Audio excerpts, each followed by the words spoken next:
नमस्कार, मैं हूं आपके साथ कविता राणा। पीएम मोदी के ऑपरेशन सिंदूर ने आतंकी आकाओं को मिट्टी में मिलाया और अब पीएम मोदी के सुदर्शन S-400 ने पाकिस्तान को चीर डाला है। जवाबी कार्रवाई में पाकिस्तान ने भारत के 15 शहरों में भारतीय सैन्य ठिकानों पर मिसाइलें गिराने की कोशिश की थी, लेकिन पीएम मोदी का सुदर्शन S-400 भारत का सुरक्षा कवच बनकर सामने आया और समय रहते इन हमलों को नाकाम कर दिया। और अब जब सोचिए, आर पार की इस लड़ाई में पाकिस्तान का एयर डिफेंस सिस्टम पूरी तरह से तबाह हो गया है। ड्रोन मारे गिराए जा रहे हैं और ऐसे में क्या पाकिस्तान के अंतिम संस्कार का मुहूर्त निकाला जा चुका है? कौन है पीएम मोदी के पंडित जिनकी चर्चा पाकिस्तान में हो रही है? और अब क्या काशी के रास्ते पाकिस्तान का खात्मा होना है? क्या है पूरा का पूरा मामला? आइए आपको बताते हैं। धमाकों से सहमा पाकिस्तान का काल बना S-400। अंतिम संस्कार का मुहूर्त कब? देखिए सिर्फ धर्म ज्ञान पर। सनातन परंपराओं में अंतिम संस्कार करने के लिए मुहूर्त निकाले जाने का कोई विधान नहीं है, ना ही तिथि देखी जाती है, ना ही इसमें नक्षत्र देखे जाते हैं। हालांकि देखिए, राहु काल और पंचक में कहा जाता है कि अंतिम संस्कार करना बहुत ही अशुभ होता है, लेकिन जहां बात पाकिस्तान की हो रही हो तो क्या वहां इन बातों का ध्यान रखना चाहिए? ऑपरेशन सिंदूर में जिस तरह आतंकियों का सफाया हुआ, उसे देखकर पाकिस्तान कुछ नहीं सीखा, बल्कि जवाबी कार्रवाई में भारत पर मिसाइल अटैक कर रहा है। बीती शाम पाकिस्तान ने भारत के 15 सैन्य ठिकानों पर मिसाइलें छोड़ी थी, लेकिन भारत के Russian made S-400 air defence system ने सभी को नाकाम कर दिया। आलम यह है कि भारत ने पाकिस्तान के 3 बड़े शहर, सोचिए, लाहौर, कराची और रावलपिंडी में तैनात एयर डिफेंस सिस्टम को तबाह कर दिया है। हमले के लिए भारत ने इजरायली हार्पीट ड्रोन का भी इस्तेमाल किया। पाकिस्तान के 9 शहरों में भारत ने ड्रोन हमले किए थे, जिसमें पाकिस्तानी सेना कम से कम 50 ड्रोन गिराने में कामयाब रही। और इन हालातों में भविष्य की जंग साफ देखी जा सकती है। मतलब ये कि धमाके दहशत में पाकिस्तान का अंत निश्चित है, लेकिन अंतिम संस्कार कब? इसको लेकर पीएम मोदी के सबसे ज्यादा करीबी और प्रकांड विद्वान पंडित ज्ञानेश्वर शास्त्री जी की चर्चा चारों तरफ हो रही है। जी हाँ, यह है पंडित ज्ञानेश्वर शास्त्री। इन्हीं के नेतृत्व में आपको भी याद होगा कि काशी विश्वनाथ कॉरिडोर का उद्घाटन मुहूर्त निकाला गया था। इन्होंने ही रामलला की प्राण प्रतिष्ठा का मुहूर्त निकाला। सूत्र की माने तो इन्हीं के निकाले गए मुहूर्त में न सिर्फ पीएम मोदी ने देश हित से जुड़े ऐतिहासिक फैसले लिए हैं, बल्कि चुनावी मौसम में काशी से नामांकन पर्चा भी भरा था।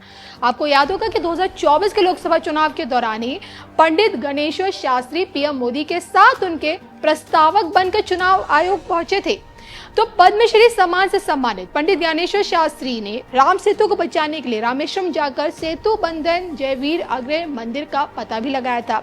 वहीं आराधना करके राम सेतु की सुरक्षा का संकल्प भी पूरा किया था। इनकी सादगी भरा जीवन लोगों को अत्यधिक प्रभावित करता है और काशी के राजघाट पर अपना ठिकाना बनाने वाले पंडित ज्ञानेश्वर शास्त्री यम नियम का बहुत अच्छे से पालन करते हैं। ना ही जूता चप्पल पहनते हैं, ना ही खड़ाऊ। आज के युग में भी ऋषियों जैसी दिनचर्या इन्होंने अपना रखी है। कपड़ों के नाम पर सिर्फ एक धोती पहनते और ज्ञानेश्वर शास्त्री नाम के विद्यालय से बच्चों को कर्मकांड की पढ़ाई शिक्षा भी दे रहे। कहते हैं कि मुहूर्त को लेकर जब जब पीएम मोदी किसी धर्म संकट में फंसे हैं, तो उन्हें उस संकट की घड़ी से निकालने का काम इन्होंने ही किया है। चर्चा यही है कि क्या पंडित ज्ञानेश्वर शास्त्री पाकिस्तान के अंतिम संस्कार का मुहूर्त निकाल चुके हैं, और अब जब पाकिस्तान के कपाल पर काल मंडरा रहा है, तो ऐसे में क्या मुहूर्त निकालकर पाकिस्तान का परमानेंट इलाज किया जाना जरूरी हो गया है? हमलों के बीच भारत ने पाकिस्तान पर पानी प्रहार भी कर दिया। जी हाँ, बगलिहार और सलाल डैम खोल दिया गया है, जिसके चलते पाकिस्तान में बाढ़ जैसे हालात बहुत जल्द अब होने वाले हैं।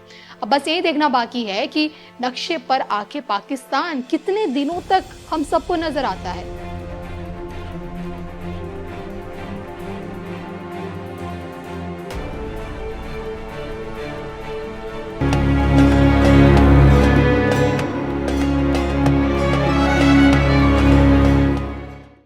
सुप्रभात देवियों और सज्जनों, मैं कर्नल सोफिया कुरैशी और मेरे साथ विंग कमांडर व्योमिका सिंह आज आपको 6 से 7 मई 2025 की रात 1:05 से 1:30 बजे के बीच भारतीय सशस्त्र बलों द्वारा अंजाम दिए गए ऑपरेशन सिंदूर के बारे में जानकारी देंगे। ऑपरेशन सिंदूर 22 अप्रैल को पहलगाम में हुए विभत्स आतंकवादी हमले के शिकार मासूम नागरिकों व उनके परिवारों को न्याय देने के लिए लॉन्च किया गया था। इस कार्रवाई में 9 टेररिस्ट कैंप्स को टारगेट किया गया और पूरी तरह से इसे बर्बाद किया गया। पाकिस्तान में पिछले 3 दशकों से टेरर इंफ्रास्ट्रक्चर का निर्माण हो रहा है। इसमें recruitment, indoctrination centres, training areas व लॉन्च पैड शामिल थे, जो पाकिस्तान और पाक अधिकृत जम्मू कश्मीर POJK दोनों में फैले हैं। इन लक्ष्यों का चयन विश्वसनीय इंटेलिजेंस सूचनाओं के आधार पर हुआ ताकि आतंक गतिविधियों की रीढ़ तोड़ी जा सके और यह खास ध्यान दिया गया कि निर्दोष नागरिकों और सिविलियन इंस्टॉलेशन को नुकसान ना पहुंचे। मैं आपको बताना चाहूंगी, सबसे पहले सवाई नाला कैंप मुजफ्फराबाद, जो कि POJK के लाइन ऑफ कंट्रोल से 30 किलोमीटर दूर है। यह एक लश्कर तोयबा का ट्रेनिंग सेंटर था। 20 अक्टूबर 2024 सोनमर्ग, 24 अक्टूबर 24 गुलमर्ग, 22 अप्रैल 2025 पहलगाम, इन हमलों के आतंकियों ने यहीं से प्रशिक्षण लिया था। सैयदना बिलाल कैंप मुजफ्फराबाद, यह एक जैश ए मोहम्मद का स्टेजिंग एरिया है। यह हथियार, विस्फोटक और जंगल सर्वाइवल ट्रेनिंग का केंद्र भी था। गुलपुर कैंप कोटली, यह LOC से 30 किलोमीटर दूर था। लश्कर तोयबा का बेस था, जो रजौरी, पुंछ में सक्रिय था। 20 अप्रैल 2023 को पुंछ में और 9 जून 2024 को तीर्थ यात्रियों के बस हमले में यहीं से आतंकी को ट्रेन किया गया था। बरनाला कैंप बिम्बर, यह LOC से 9 किलोमीटर दूर है। यहाँ पर हथियार, हैंडलिंग, IED व जंगल सर्वाइवल का प्रशिक्षण केंद्र था। अब्बास कैंप कोटली, यह LOC से 13 किलोमीटर दूर है। लश्कर तोयबा का फिदाइन यहाँ तैयार होता था। इसकी कैपेसिटी 15 टेररिस्ट को ट्रेन करने की थी। अब मैं पाकिस्तान के अंदर के टारगेट से अवगत कराना चाहूँगी। पहला, सर्जल कैंप सियालकोट, यह अंतर्राष्ट्रीय सीमा से 6 किलोमीटर की दूरी पर है, सांबा कठुआ के सामने।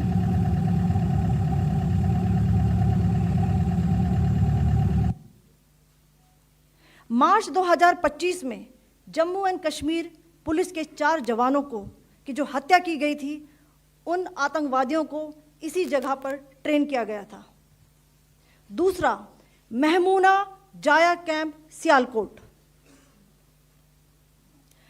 यह 18 से 12 किलोमीटर IB से दूर था। हिजबुल मुजाहिदीन का बहुत बड़ा कैंप था। यह कठुआ जम्मू क्षेत्र में आतंक फैलाने का नियंत्रण केंद्र था। पठानकोट एयरफोर्स बेस पर किया गया हमला भी इसी कैंप से प्लान और डायरेक्ट किया गया था।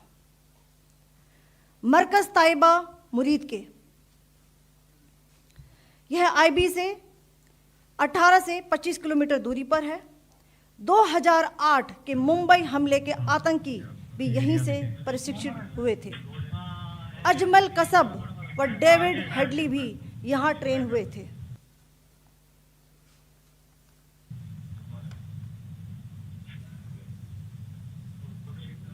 आगे दूसरा आया।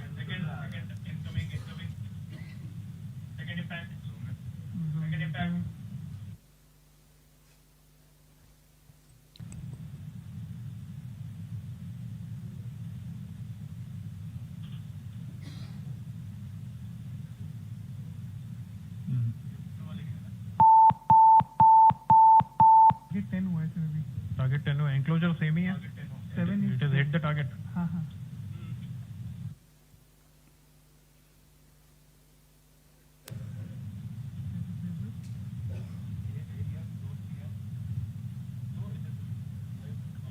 पीछे आ गया सर इम्पैक्ट